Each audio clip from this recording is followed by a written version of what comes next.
Hello, I'm Michael Rashad.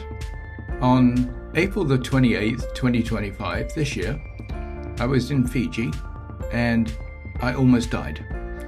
In fact, I should have died. Yeah, it's a miracle that I didn't. What happened was I decided to go on a river tubing trip, and we were in individual large inner tubes. And going through the big section of rapids, I got separated from the rest of the group and got pushed down to the lower section of rapids where I was really away from everybody else. And a freak accident happened. I found myself heading at a very fast pace towards a sunken log, and instinctively I knew that if I hit it, I was going to shatter both my legs. And the only thing I could do was to put my feet up to brace for the impact.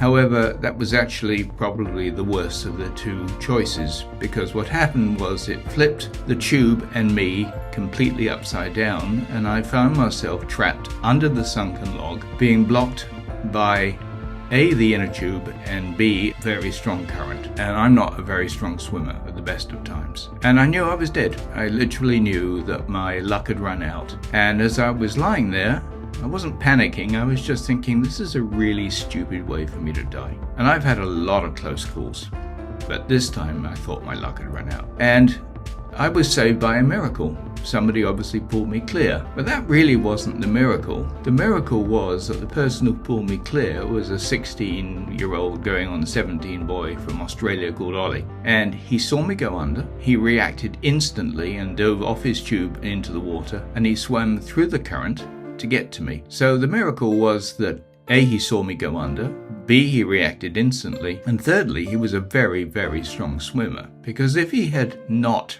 been a strong swimmer, he wouldn't have got to me in time, because when he pulled me out, I probably had less than 5 seconds left to live. Now, I have no recollection of how he pulled me out. I've no idea what happened. The only thing I do remember is vomiting water that I'd swallowed, obviously not enough to drown me. But that was my near-death experience in Fiji, one I do not wish to repeat. Now, the end note to this story is a little bit of humor, because by the time we got back to the base, pretty much everybody had heard that I'd almost drowned. And people kept coming up and saying, "Are you okay?" And I went, "Yeah, I'm fine." And we were in the bus going back to our pickup points and started talking about music. And I asked the group if anybody had heard of Teddy Swims, who's one of my favorite musicians. And one of the girls immediately behind me said, "No, I don't think so. How was that name again?" And I said, "Teddy," as in teddy bear, and "Swims," as in something I obviously don't do very well. Well, there was a moment of shocked silence, and then the entire bus erupted in raucous laughter. Anyway, that was my near-death experience in Fiji. I wouldn't wish it on anybody. Bye-bye. Unfortunately, I never got to thank Ollie properly, and I really would like to. So I'm asking a favor here.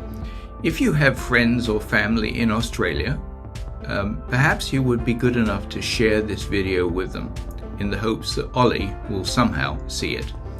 Ollie is going on 16, going on 17. He's from Melbourne or Sydney.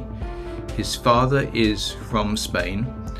He was in Fiji on vacation with his parents and an older brother, and that's all I know about him. So if you can, share it, and then with any luck, Ollie will get to see it, and he can contact me at the phone number or email address shown at the very end of this video. Thank you. I appreciate it. Take care. Bye-bye.